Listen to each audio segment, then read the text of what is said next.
So the symptoms of the real view, how the world views, how impact of the social impact. And speaking of social impact, the element of leadership, how leaders actually roll out their information and disseminate the information. Then there's also the troublemakers before playing leadership roles. Yeah, you can see how this conversation is leading on to now finally we are looking at a bigger perspective. What's going to be the next normal? How is this going to really impact our lives? Because that's a very good point. Trouble it's really interesting to see how despotism before any kind of government system takes place, chaos before order, and now a huge crisis, anarchy, pandemic before another next normal. And how do we know what normal is? I should share. So I should share my bring out the anarchist drinks book now. So if we go through book, the next, if things so-called goes back to normal, then not a chance. Not a chance, right? I mean, not a chance. We wouldn't like it anymore. Now we're beginning to see its benefits, right? So why would we want anything to go back to a normal? Interesting. The other aspect to this is the which I kind of worry about is the impunity of or rather the use of security forces in the way they're being used currently. I'm talking about police, but I'm also talking about the military and so on and so forth. Whether this particular now backdoor government, whether they would, because they've been known to use in the past, right, security apparatus to clamp down on dissent and so on and so forth. So whether this sudden now this liberty that we have given them, right, to do what it is they're doing, restrict people's movement and so on and so forth, whether this could be a danger also in the long run, because now that people are willing to accept a certain amount of subjugation, maybe whether they'll be willing to accept more or not more, perhaps in other ways, right? So that worries me sometimes. But I think that people have become so mature and so politically awake that it would be difficult. I think the genie's out of the bottle, right, so to speak. And so it would be difficult, although they might try though. Interesting. So job for troublemakers there. Interesting. So how do we cause problems? Are we going to go against an institutionalized restriction? I mean, will this become the? I mean, you are already seeing how a dystopian setting can look like. So it's not, we all know it's not going to be George Orwell's world, but we do know that if people never know. We never know, but you never know, the true colors of a system might just come to light in this case. Last session we used to have this little illustration. We asked Dave and Nash from MIM. Natasha, I don't know if you watched that if you noticed that bit. We actually asked each of them this question and see how they would respond to it in a zombie apocalypse, right? Let's just say there's a bunch of zombies chasing after you, and there's this fence in front of you, or the gate, the only way of escape, and then there's two of you, right? There's just you and another person, and the rest are already over the gate. But there's these zombies are just a few meters away. And what would you do? For a fact that if one of you escape, the other one cannot, because there's not enough time for that person to go through the gate, because the entrance to the gate is pretty small. So what would you do if you were in that situation? What would you choose? What decision would you make? What would you guys do? Oh, that's a tough one, isn't it? Yeah, it's a really tough Yeah. one. I mean, Yeah. with all this panic Yeah. buying, with all this Hey, panic buying going on. there's a zombie behind you. There's no tough decision. You got to make it now. Make the decision. Right. Right. You're not I worried. would look at the other person, and I would say, okay, jump. Jump. Yeah, as in jump, as in like, Jump. okay, both of us. That means both of us are in that situation to literally jump as high as we can, and that's my way of signifying that look, this is an equal opportunity for both of us, and I don't think any of us should be placed in a position to like, okay, I go, you stay, or you go, I stay, kind of thing. So jump. No, well, what if you can't jump because it's a gate, it's some kind of fence, and there's a Right. just the opening is kind of like a crack, only enough for just one person to go through at a time, and by the time one person goes through, the zombies are near enough to give you a bite on the leg or something like that. So it's that really dire situation. So it's well illustrated in movies. They've illustrated this multiple times because it's a very interesting scenario to test what a person's decision could be for another person or for that person's self. Now, would that person's decision be morally construed as right or wrong? If that person wanted to save his or herself, could be a right thing, but can it be wrong for the other person? So in what context can we see panic buying, for example? You just clear the shelves for the other people, for yourselves, but then what about the others who don't get any? Tough for them, isn't it? And then you just come up with the saying, well, that's the world. That's life. And so what happens during this time of crisis? The decisions people make. People are learning, isn't it? I mean, Yeah. people are going through it right now, and many people are being educated, right? You have people who have done the panic buying and then realize it's wrong, and then they kind of like, okay, they don't buy as much. They buy a little bit more, just enough to stock, and then they realize that, you know what, stuff is not disappearing from the shelf, so Yeah. maybe I can just go, on my usual weekly, buying spree or whatever, and get the stuff that I need. I mean, so people are being educated, or rather, people are educating themselves and being educated, right? If you go to social media, there's an ample amount of people talking about it and sharing stuff from other people, who have faced or who have done or who have confronted such situations. So learning is happening, and people are being educated, and so I think it will get better, right? You had people on day 2 going to kanduris and all that, so much so that they had to threaten to roll out the army, right? Yeah. And You eventually see, they that's had where to. that's the optimism bias that I was talking about. Yeah. They think they're Optimism. just Yeah. optimism bias. Yeah. Yeah, but Natasha, I mean, I agree with you. I think there's this sense of that it's not going to affect me, and I'm okay. But the other part, I think it comes back to what you said earlier about communication, because I think just building on what Vinod was saying, I think the problem is that when you don't communicate effectively, then what you revert to is your ability to control, your sense of how do I control and impose order. Because the point of communication is to allow everybody else collectively to order and organize themselves. But when you cannot communicate effectively and you keep coming out like a minister of health and saying that drink warm water and the viruses will die, virus will die in your stomach acid. I mean, come on, how ridiculous is that statement? And but no one, he should have been sacked, right? It's just the way he was saying it, That's right. Yeah. And he's Just the he's way just he gonna was pass it off. saying it.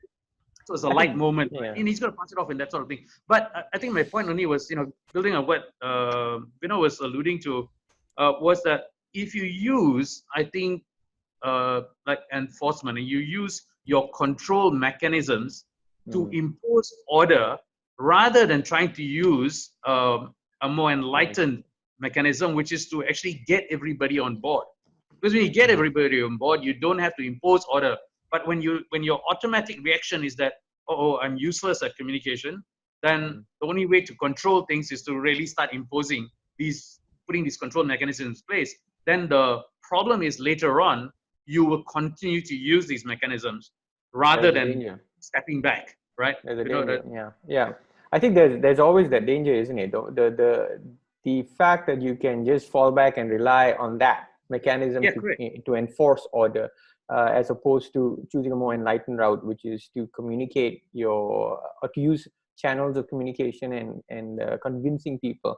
But to, when we run, being in education, right, and in classes, you're always going to have that bunch that just don't listen. You're always going to have them, and there are enlightened ways to go about getting them on board. But sometimes, because of the crisis, now I'm playing the devil's advocate here.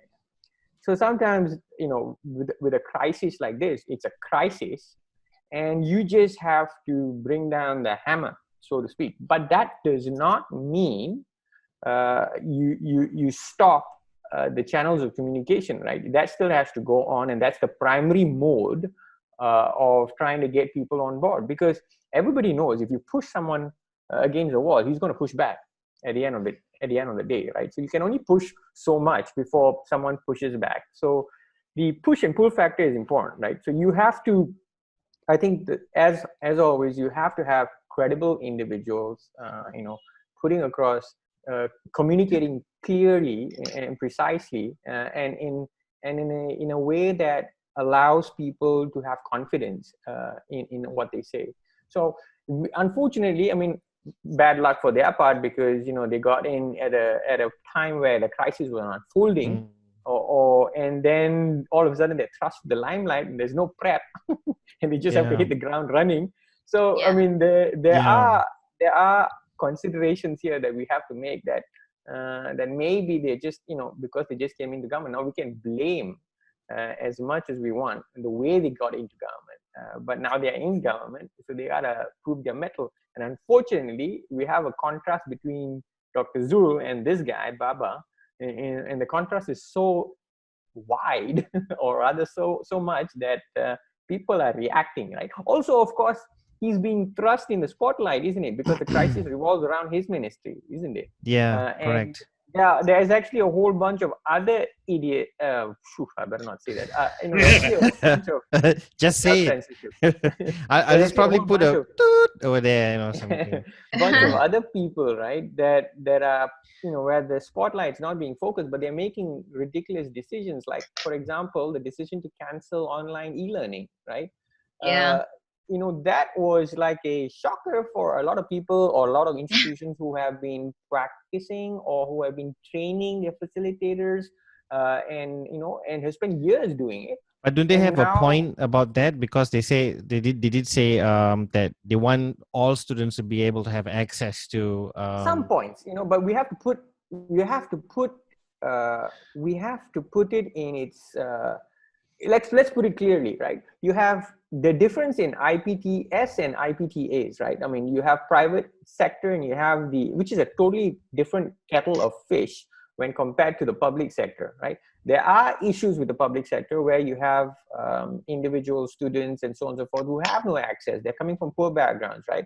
And who have no access to this. But when you put out a circular, or rather a guideline that's blanket across the board, you're not taking into consideration, and that's a standard reaction by our powers that be. It's a standard reaction. It's always the case, right? Like, for example, outcome-based learning, right? I'm sorry, I'm kind of like go on. And outcome-based learning as well, right? I mean, the philosophy of outcome-based learning, you just you just decide that, okay, this is the philosophy we're going to adopt as a nation, and you just you enforce that on all disciplines and programs. I mean, it's constant, right? School-based assessment systems, for example, whether the teachers are ready or not, whether the institutions are ready or not, whether you've trained them properly, hell no, we just run it across the board, right? So there's too much of a blanket approach, and so coming back to the point that there are individuals in the ministry who are right now not being highlighted they're just lucky they're not in the center of focus right now. Otherwise, we have the same treatment as our health minister. Or Yeah. Just to add on, I think the main issue is that there's no systems leadership, because everything is, we were operating as as a system, and what ministers are doing is just basically firefighting. And going back to what you were saying earlier, they're all just reacting there, but they're not responding. There's not much thought being put into what they're doing. It's just okay, just get diminish the flame and so forth. And going back to Charles, what you were saying about the zombie apocalypse thing, and I mean, on a more serious note, I think this is where it's not an issue of fight or flight anymore. It's about reacting versus responding. And when it comes down to the why of just two people and who should be kept alive, I think at the end of the day, it goes back to ROI. Which one of the survivor can make better, can provide better impact if he or she were to survive. And it's like the series Designated Survivor, where sometimes you've been placed in a position where, okay, so how do you make better sense of the situation? Like for me, if it's down to two people, and who should die would be the one that would not be able to do much if I were to allow him or her to survive. Do you get my point? I get your point. Sure. I get your It point. holds a lot of ethical That issues is as well. very interesting. Meanwhile, I think Calculative. both people will die. It's But no, really for me, interesting. it's like if I, to be honest, if I feel that, look, I think I can do a whole lot more better than you. If I were to make it alive, I'll save myself. And vice versa. If I were to think the other person can do a whole lot better, if that person was to survive, and then I would give myself and allow that person to go. Because I think at the end of the day, when you want to when you want to keep a survivor, each life matters, right? Yeah. It's what can that individual do from that Post. point onwards, rather than looking back. At the end of the day, we're all going to die anyway. But in that given situation, if I were to give myself up and I'm going to let this person live, okay, it's with the knowledge, it's with the cognitive understanding that, okay, you know what, I'm not going to die in vain. I'm letting you live because I know that you're going to do a better job in doing something about the situation. Yeah. So to me, that again, it goes back to being, responding rather than reacting. I mean, everybody want to live, but then again, when you come down to that situation, right? Yeah, it goes back to leadership. Yeah, absolutely. Yeah. Vinod also has mentioned about this issue on leadership. Sometimes they react rather than respond, as what you're saying. Yeah. Responding really is about the maturity in thought. But even in a split-second decision, you would know if you would somehow know when that time comes. I think when adrenaline rushes, you somehow have the ability to make very, very tough calls, very, very tough decisions. But then again, decisions are not easy to make sometimes in the most dire of situation. But the point is, why is it important to preserve life? The point that Natasha Alex just made is about why post what happens after, just like what you guys were talking about, what happens after, right? If it comes to when it comes to decisions, right? I mean, again, you actually come to know a person's leadership level where through the decisions he or she is able to make or take, right? Just take, for example, example of the previous health minister, right, Dr. Zul, and his deputy, Lee Boon Chai, right? The decision to stop people, to enforce the law on smoking, no smoking, right?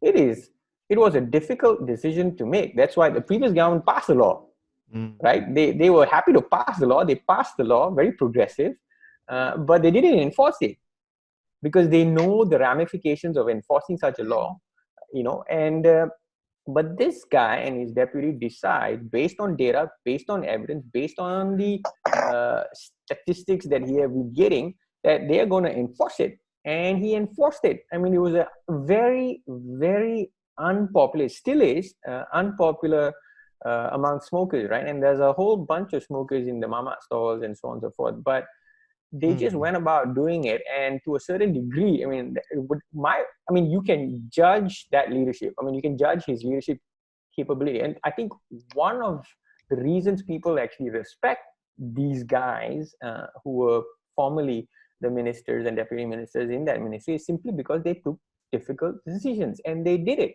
right? They enforced it, like it or not, and based on evidence.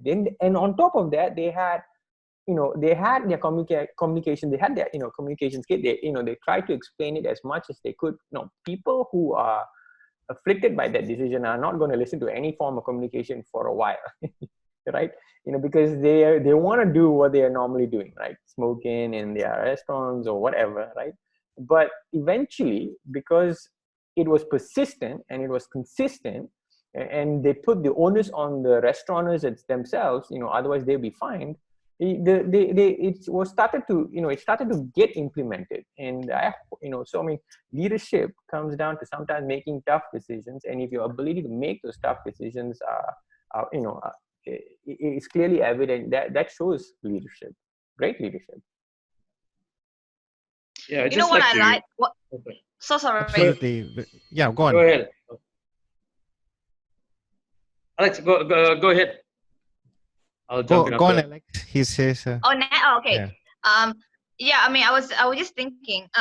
What's great about Troublemakers Assembly for this year is that you already have a hornet's nest. I think COVID in itself has presented a hornet's nest that sort of like opens a lot of platforms for discussion. Yeah. And it's also interesting for me when I observe how even Trump administration, as ludicrous as it can be, but it's so fascinating to see how information is just so twisted and malformed. And I don't know about you guys, but for me, the more twisted the plot becomes, the more fascinating it is.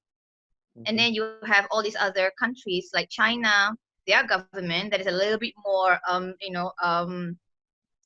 little bit more hard pressing, using military and whatnot. But as a result, if you look at them, the public listens, and they're able to sort of like tackle the situation a lot more effectively.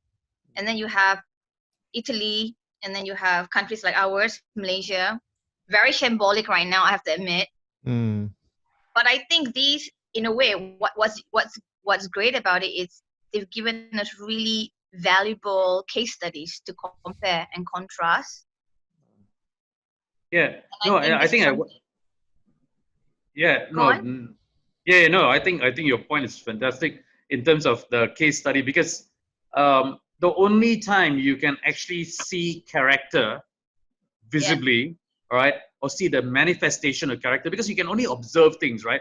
That's the only way we understand people. And during normal periods, people are able to spin and put a layer, a facade on who they are. And so the only test that we ever have, or data that we have on so-called leadership traits and all that, are some of these symptomatic expressions, right? And so people talk about communication, the ability to get feedback, the ability to influence and advocate, all those nice positive psychology issues. But when you get into these sort of crisis moments, this is when, and that's what most risk or other sort of leadership simulations try to deal with, is actually trying to dig into who you are and sort of say, in what, the zombie apocalypse question was around that. How would you react? How would you so are you going to take a survival response? Are you going to think about something beyond the tragedy of the commons? Who are you as a person in relation to the people around you, right? And so, because you have to make that decision now, it has no time to consider, right, things. So in this situation, you can come out very clearly and sort of see the different character traits that are causing people to now respond, or resulting in the kind of response you get from different people. I'm sure you guys have seen the Vivian Balakrishnan video in the comparison with our Adam good Baba. health minister. But you can see just the confidence, the ability to say that he has come to this conclusion not based on an emotional response to data from yesterday, but one that's been based on a considered build-up of who he is and how he thinks about life, how he thinks about the information that's presented to him, and how he's prepared to now bring people along that point of view, right? Not I just think, shifting from one cup of coffee to the next. Yeah. No, I think you're right there. And I mean, that particular video, and of course, there's also the Canadian Prime Minister speaking Yeah. on the matter as well, and how his plans are being put forward, and how he puts it forward to the nation as well. I mean, they're all very reassuring, confident, and clearly, articulate. But again, I think it would be a little unfair lah, to compare Adam Baba with Vivian Balakrishnan, because I mean, we're talking about a guy who's been there for a longer period of time, and we're talking about a guy who's just been put there, all of a sudden. But that said, you're paid the big bucks for that. He chose to be there. He chose to be there. Exactly. You So have I a got choice. I got no qualms about bashing your head, because if I chose to be in that position and I did something like that, I would expect all of you to bash me. Right. Yeah. So, I made the choice. So playing I just wanted to put that in there so that we put it into context as well, but also appreciate the point of view. But also like I said in the later part, that you were selected, you're paid the big bucks, and you said you can do it, so now this is your time to show it. And unfortunately, in his particular case, he has made a mockery of it. He's made a mockery of it. Yeah, but I think my point wasn't. My point wasn't, I think, about who the person was. I think it's a question of what can we discover now, to Natasha's point, which is what can we discover now as a result of the crisis about character. Right. Yeah, sure. Right. And how important is that in terms of our understanding? Because we only, unfortunately, can ever observe this in these periods of crisis. Right. And otherwise, every day today, we get to put on a new facade and carry on with life. Right. Actually, when you made mention of China, it is interesting, like you said, and Natasha said, to see the different reactions, right? You got Trump and his reactions, and how the contrast between his health general when he's speaking, and then he's speaking, and then how this guy is trying to do damage control. I mean, it's absolutely ridiculous and funny to watch. And then you have places like in China, where when the crisis was at its peak, they initially, or rather when the crisis was unfolding, they shot the messenger. And then and now they are apologizing for it, but then they ended up taking drastic measures drastic because it was needed, right, at that point in time. But one of the dynamics that when we compare places like Italy to places like China is that the population, right? Because when you live in a country where there's a large population, one of the arguments people make for a authoritarian regime, or a regime that has more control, is that it is difficult to control the population when you have a large population, right? And so some amount of democracy ends up being compromised or completely compromised in some cases. And you can see that today in India to a certain degree, although it is still a vibrant democracy, and there's still voting patterns. I mean, there's still voting, and all that. But the narrative is being controlled by a government that's a little bit more central in its nature and its outlook, and tends to be authoritative. And they don't have gray areas. It's black and white with them, right? And so are their the supporters also have the same thing. So my point is that there's this argument on the other side that says that when you have a larger population, if you want to have a functioning system, you need to take measures that are sometimes difficult. You have to have an authoritarian manner about it, and of course there's arguing points about this. Like, people can argue back and forth about this. Previously, one of the accusations that was made with India and China, right? This both large population countries with a large population. One was entirely democratic, noisy, messy, doesn't seem to be moving forward.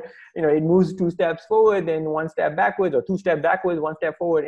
And then you have this country like China, which is like just steamrolling ahead, right? Irrespective of. So I mean, people make that contrast, right? People make that contrast, and they say, look, it's working here. They're moving ahead. You know what I mean? They're getting things done. They have better army, they have a better navy, they have, from the military standpoint, then they have better, people in technology. I mean, they have this industrialization, which is happening in the 80s, but still it's coming to its zenith right now. And yet you have pockets of this intelligence visible in India, but they are just unable to unfold it or unravel it, right? Somehow government gets in the way. Right? Yeah. So there's this argument, and this present government prides itself on just making difficult decisions, like the demonetization decision that they made, which created a lot of some say created a lot of difficulty. Well, the facts say that it didn't really pan out all that well as per what they intended. But that said, I mean, there's this dynamic always, this opposing views. China was strategic because they shot the messenger, because that was the one source that they knew would create havoc in terms of panic. So you can see they were balancing out, okay, the amount of casualty that we can sacrifice. We shoot this one person, but we'll say sorry later on. But if you look at it in a sense, going back to the zombie example, right? They shot the messenger. It was a very valuable messenger, thanks to him, the whistleblower. But the thing is, if they had not done that, they will not be able to contain the panic. Right now in Malaysia, that's what's happening. The government can't control the panic. They can't control the virus, that's an understatement, but they can't control the panic either. And if you were to look at it from these two angles, which is a bigger concern now in our country, Now South Korea, what they did was, because the public's a little bit more demanding, so they monitor them, they track them down using their mobile, which is of, some countries will say, oh, it's a violation of human rights and blah, blah, blah, Security Act, blah, blah, blah, personal data, sorry. But I think that's what's being the flaw in Italy, because they're trying hard to also please the people, but at the same time, they can't contain the spread of the virus. Yeah. So in Malaysia right now, we're stuck in the middle, because we have a shambolic government that doesn't know what is a bigger priority. Should we appease the people and handle the panic, or should we handle the virus, but we don't have enough manpower to do these either? We're neither here nor there. And I think that, to me, that is what's becoming more and more apparent by the day, and we don't have, again, we don't have a systematic leadership. We don't have a strong leader at the top that's able to sort of like look down like Big Brother and say, okay, this is where we should prioritize our energy, our resources first. And bringing down the military is just going to, make worse the panic that we currently have. I don't know. That's just my take. What do you guys think about it? Well, looking at the situation right now, as you guys said, what I can gather is it boils down to education, isn't it? So it boils down to education, but then there's also authoritarian approach. So is it education via authoritarian approach, or is the authoritarian approach is a kind of a negative reinforcement to get people to understand that education comes first? How does it work? I think it might become like a chicken and the egg issue. People might just, if people are becoming like sheep, then who are the shepherds who are going to shepherd the sheep? But if the shepherd's going to use authoritarian way, is it just to keep the sheep in line? What kind of shepherd are we looking at? Are we looking at shepherds that's going to go chase after the sheep that's lost, but then again, are we dealing with lost sheep, or are we just being sheep following the wrong shepherd? So sometimes it's a very interesting thing. It's almost like we are caught between a rock and a hard place. We don't know where, what kind of decisions to make or how to think at certain times. But then again, it boils down to education in the end. So education, the question is, which one? How do we enforce education? How do you put education out there? How do you get people to see it? How do you educate them? um yeah. Oh, we're Yeah. not sharing. Yeah, Yeah. we so yeah. Charles, Shamelessly which sharing. is why I want to throw a challenge to everybody. You know, like how Yeah, Charles, you gave that zombie situation. yeah. Okay, if all of us were to be prime minister, all right, what would be the one instruction that you would do or you would change? What would be the one thing, or what would be the first thing that you would do differently? Wow. Oh, Okay, that's I'm not going to hard. answer first. You guys answer All first. right. Or that could be, if you Are need you? more time, that could be the topic for the next conversation. But I Yeah, think that's that's very right. important. So whoever can find the best answer gets win some points, and we can win some free Fami Reza Anatomy of a Graphic Design book, free as a present. Oh, wonderful! He agreed. Okay, that's great. So yeah, so we could arrange Yeah. No. for, yeah.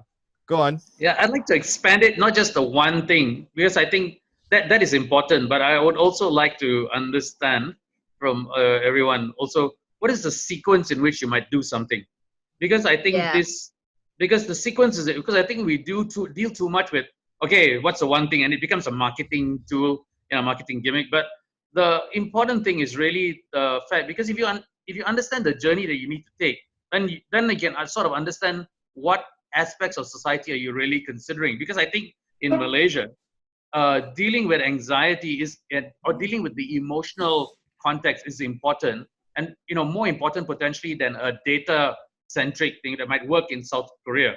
So South Korea, given the Yeah. fact that people are naturally Mm, more data centric, more technologies, use more technology more in their daily life, so tracking what's happening and providing that information helps everyone come together, right?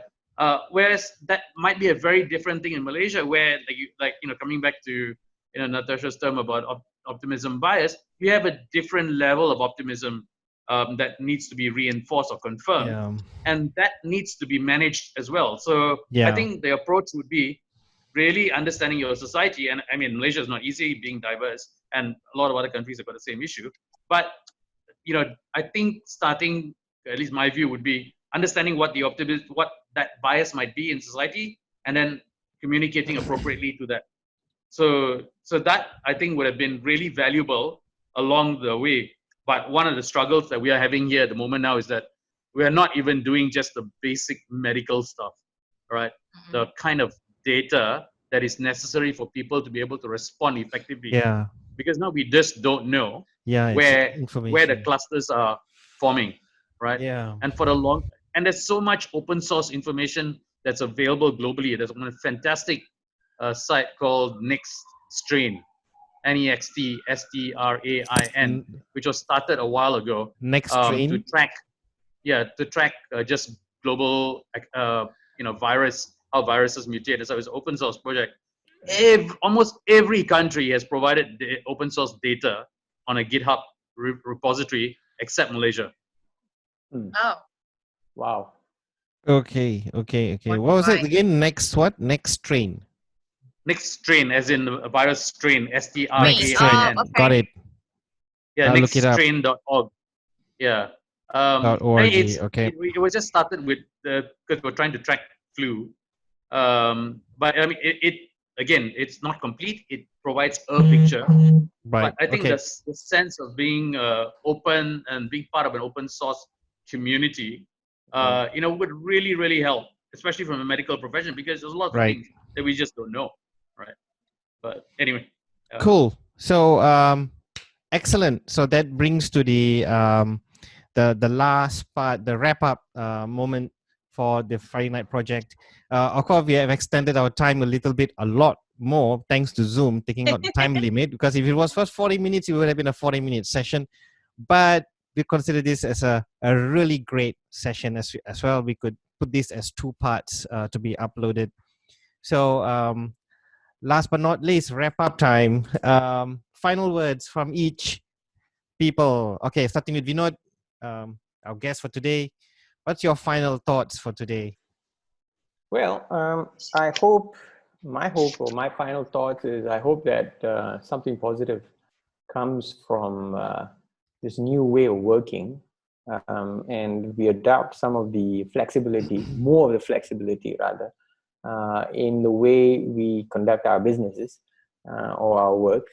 And that would be, I would be very happy if that were to unfold, because I think finally we're being able to, or rather we are having to try it out. I mean, actually go wholesale on it, rather than paying anecdotal, or rather just doing it as an assistant, or rather it being something that just assists you rather than you taking it to its full potential. So being able to test it out right now is really interesting, and it's going, and I hope that has an effect. Okay, Going forward. thank you, Alex. Right. For me, I would say this is a really good opportunity for us to do forward thinking, or I prefer to use the word reimagine. Do a reimagining exercise. Right. For example, let's ask a very simple questions to ourselves. How do we want to come out of this? For example, once this COVID dust settles, how do we want to come out of it? And I think, like what we mentioned at the very beginning of this session, this is like time out. Everybody go to your corners, like rethink about what you've done. I think it's also a very good moment to reflect, to go inwards, deep dive within ourselves, and to sort of like, okay, we'll be given a second chance. How do we want to come out of this? What kind of, like we said, normalcy? What kind of normalcy do we want to give ourselves? And even when we go back to work, what would we do differently? Correct. I think sometimes nature, in tarot reading, I'm sorry, I love the esoteric. Now, in tarot reading, we call it esoteric. tower moment. Yeah. And the tower moment is when the universe intervenes to make the necessary changes, because we're not capable of doing those changes ourselves. So I think this is one way the universe is nudging us to, like, okay, you know what, slap, do things differently. So how would you want to do things differently? Consider this a second chance. That would be my thought. That's right. Thank you very much. That's profound. Dave, your last thoughts? So two things. I'm excited. I'm worried. I'm excited about the fact that there is of the possibility of change, right? And change always allows us to set a new direction, and I'm excited about the opportunity to be able to using the fact that we can do things differently, that people are prepared to I think consider now what it takes to be a human being, more than just what are the aggregation of our accomplishments, right? So I'm excited about what that might look like, and in terms of how that contributes to the new normal. I'm concerned about the fact that when you see a sea change of this nature, right? And I think we've only now considered it in terms of a medical problem. All right, it's translating into a social change issue, with the fact that people need to be socially distanced.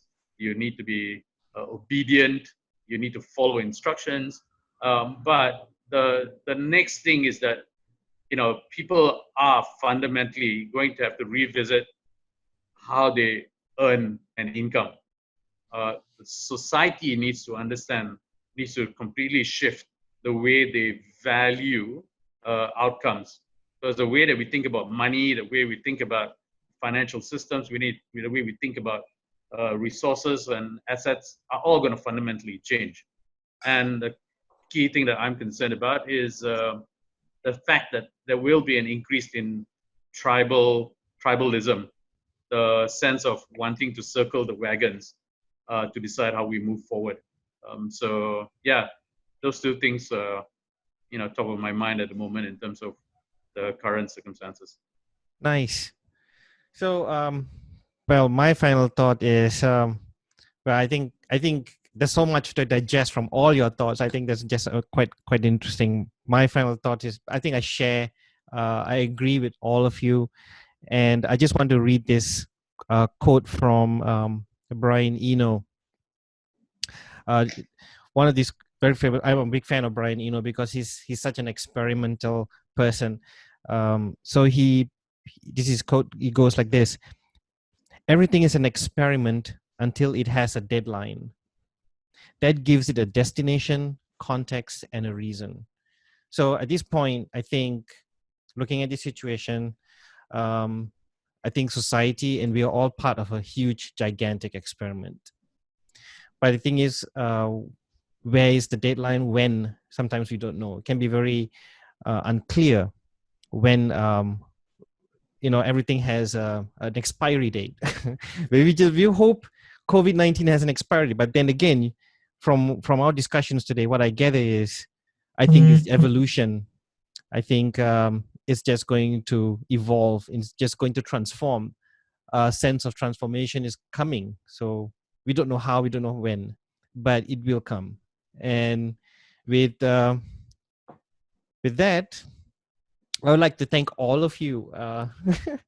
By the way, Alex, Natasha, aka Alex, Medusa, is Medusa. She is actually a co-host for the Friday Night Project.